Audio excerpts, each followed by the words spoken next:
sports talks around the league series. Today we're going to be focusing on the NFC South. I'm Brandon Schiffman. And I'm Spencer Stein. We have some hot takes in this division. If you go and check out our NFL hot takes clip or in our first episode of the season, we have a lot in this division, especially on the Saints. You're going to want to stick around for that. But we're going to start with the Carolina Panthers. This is a team I was very high on last year. This year, not so much. Their expectations are a little lower at 6.5 wins, the under-over for wins. But they picked up Baker Mayfield. So first, who do you think is going to be the starting quarterback? And do you think one is better? I think Baker Mayfield would fit better. I personally think Baker Mayfield's a better quarterback than Sam Darnold. Although Sam Darnold last year a lot of people saw last year as going a time for redemption for him. It didn't wind up being that at all. Not at all. I think this time it's Baker Mayfield's turn for a time of redemption. With that being said, I don't think it goes as badly as Sam Darnold did. That went just about as bad as they can go for a redemption season. I mean, last year I thought it'd be a redemption season, and they do well, and neither happened. Yes. And so this year I'm not going to repeat that. I'm going to say it is going to be a redemption season, but I don't think it's going to translate to wins necessarily. Correct. So their expectations are low for a good reason, because even if Baker plays well, they don't necessarily have a great roster all around. Their defense is definitely their strength. I'll say that. And they've also been drafting defense a lot. Yeah. I think Yetur Gross-Matos out of Penn State's going to be his second year. Is going to be good on the defensive line. I think he takes one of the bigger steps forward as anyone in the league. Horn too. Coming off injury. Last year. And he was my Rookie of the Year pick last year. I was so high on the Panthers, and I think coming off injury is going to be good. They still have Jeremy Chin behind as a safety. Yeah, I think J.C. Horn, this is going to be a big year for him, for the team themselves. I think that he's completely fallen under the radar, which I think is completely unfair, because last time he saw him on the field, he was one of the most hyped up just defensive players in the NFL, period. But I truly do think the defense is just going to be around average. The part I want to talk about is the offense, and here's why. Christian McCaffrey is coming off injury, and I think we could all agree, when healthy, he's a top 3 running back in football. I'd say top 1, potentially even. Potentially. I'd still put Derrick Henry above him, and JT's coming off a big year, but who knows. Yeah. DJ Moore is good. He's proven. I think he's one of the most consistent receivers, and he's still so young. People are hating on him. I know what I can get out of DJ Moore, and people say, he might take a step back. I don't think so. I think DJ Moore is going to still be good. Help him, and then Robbie Anderson's going to have the best quarterback of his lifetime. I don't trust him at all, though. He actually threatened to retire if Baker came to the so I think Panthers. That could be a little bit of an issue. Yeah. And their O-line's improved, though. Ike Okongwu, I thought, was the best offensive tackle in the draft. That was a great pick. For sure.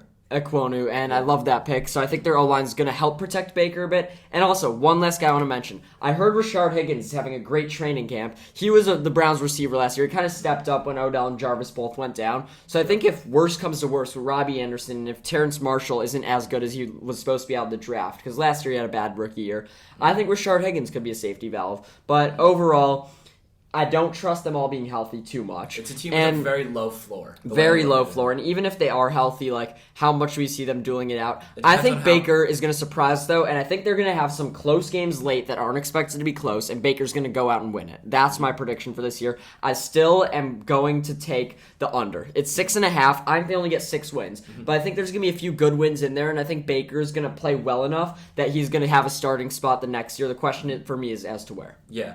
I really am rooting for this team. I had the under selected. I want to take the over, but I'm going to have to stick with the under. I do think Baker's going to play his way to another contract. My real concern is next year, not this year, will Matt Corral be their guy? And just going. I love Matt Corral, by the way. I think that was a good pickup for them. I think he fits the system well, and I think they're going to grow with him as their quarterback. But for now, I think Baker will have a good year with them, but I just don't think there's enough around Baker for them to have a great year as a team. I think Baker will have a good enough year, though. And I believe Matt Corral deserves a shot there, even though he was a late-round pick. Not this year, but next year I hope he is the guy they turn to. And I know you said you want to take the over, have to take the under. Maybe it's because you have the Saints winning 13 games. We'll see if you stick with that, though. That's just something Brandon said in NFL Hot Takes. Make sure to check that out. Make sure to check that out if you didn't get that reference. Before we get to the Saints, I want to get to the Falcons. Absolutely. This is a team that, when we were talking a few days ago about the NFC East, I said that the Falcons were the worst team in football because I said the Giants are only better than them. And I might have to stick by that. Yeah. So their expectations are clearly low if I'm saying that. Do you think they're the worst team in football? I think, if not the worst, they're definitely bottom 3.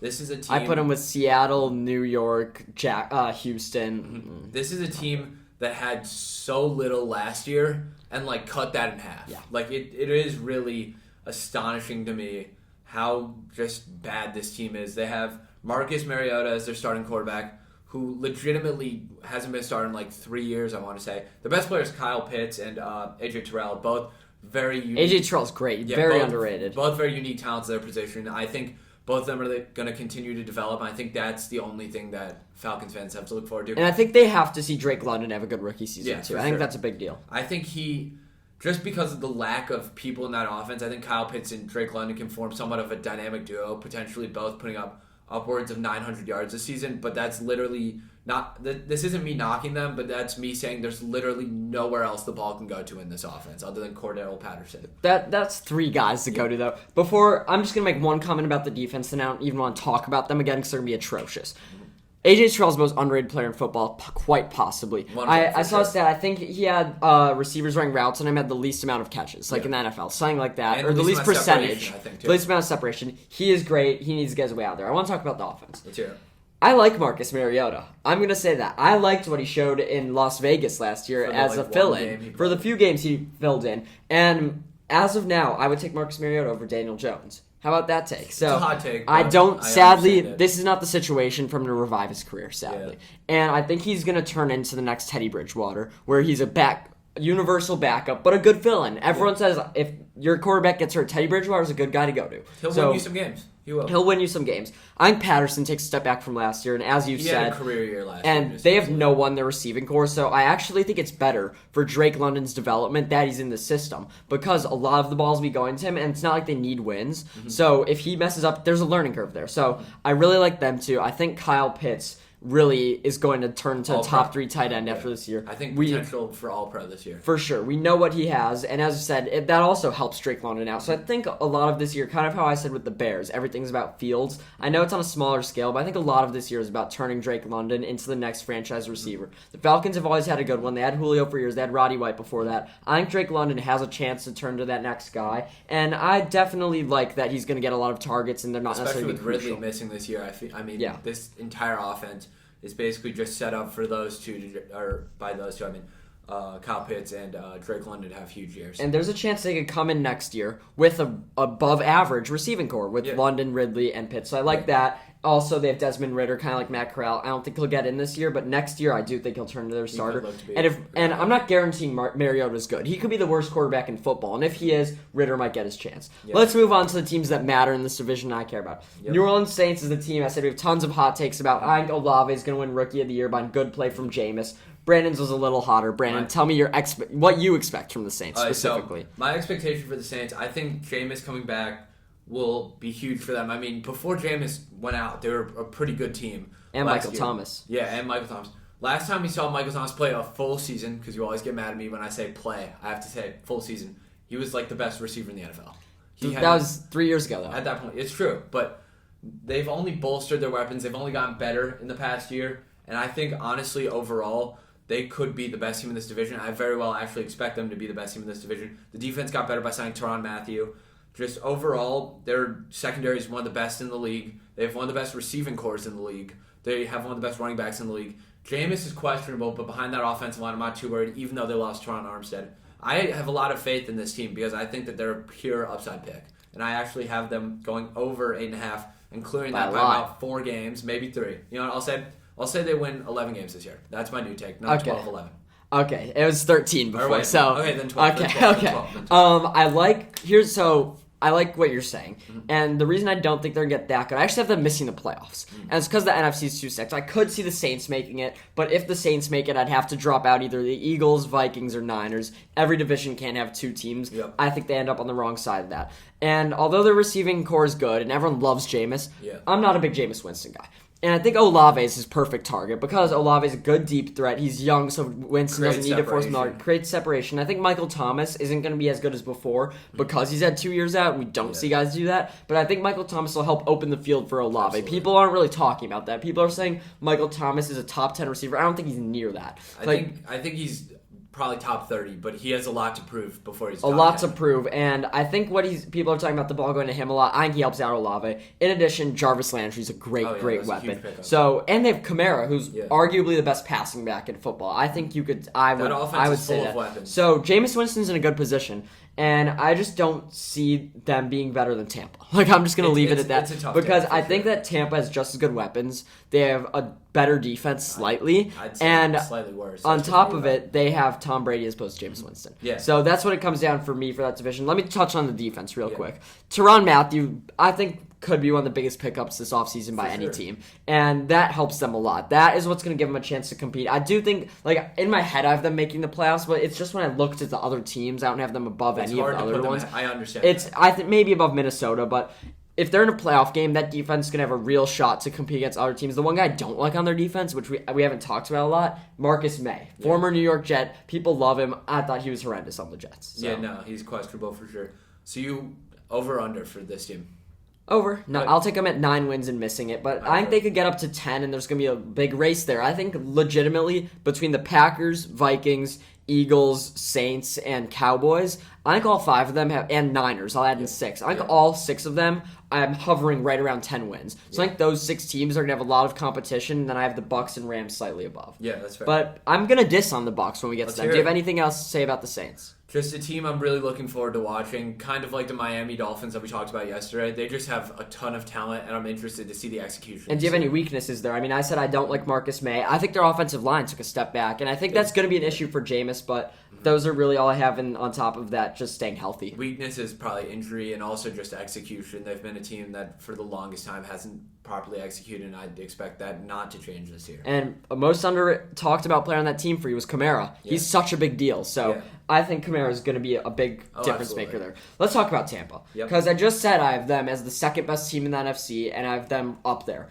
But I don't like them this year. How about I do not see them making a Super Bowl run, and it's because of that offensive line. Tom Brady needs a good line. They have too many injuries there. So their expectations are high, and I think they miss them. I have them as the 2 seed in the NFC. I have them winning 11 games, just slightly the under, and barely over the Saints.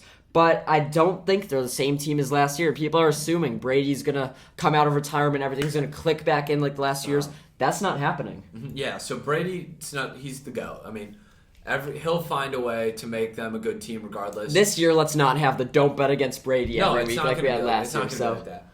But with that being said, this team is still dangerous, but there are a lot of question marks. Spencer actually pointed something out to me. So we were looking at depth charts before this episode, and Spencer showed me the Buccaneers. Although we're a little bit ways away from the season, I think Brady's on a personal absence. 8 of the 11 players had Q's. I can name them. Chris Godwin's coming off an ACL injury. He might not be coming back. Russell Gage got hurt in practice recently. Julio Jones is always hurt. Yeah, Mike Evans is always hurt. Brashad Perryman has the Q next to his name right now. Brady's on a personal absence. And how about their O-line? Ryan Jensen, who's the most crucial part of their O-line, went down. He's going to be out till probably the playoffs. Yeah. Robert Hainsey, their fill-in. Kappa's gone now, too. Kappa's gone. I was going to say that. Yep. And Robert Hainsey, the fill-in center, who they said was finally meshing with Brady, also went down with an injury. It's looking like he'll be fine by week 1, but who knows? And this team is also up there in age. Wirfs is still elite, though. Yeah. I was going to say, he's going to be fun to watch this year.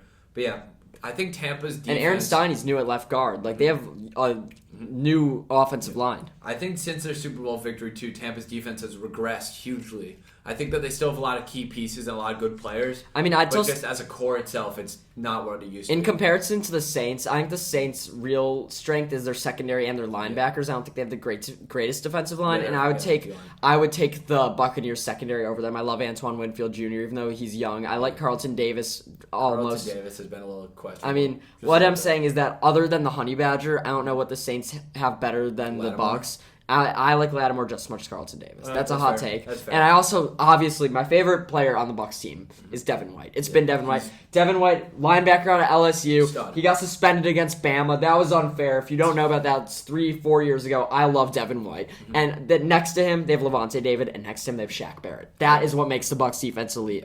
So that's why I still like them more. And they picked up my guy, Akeem Hicks, former Bears. So that's why I like him more than the Saints.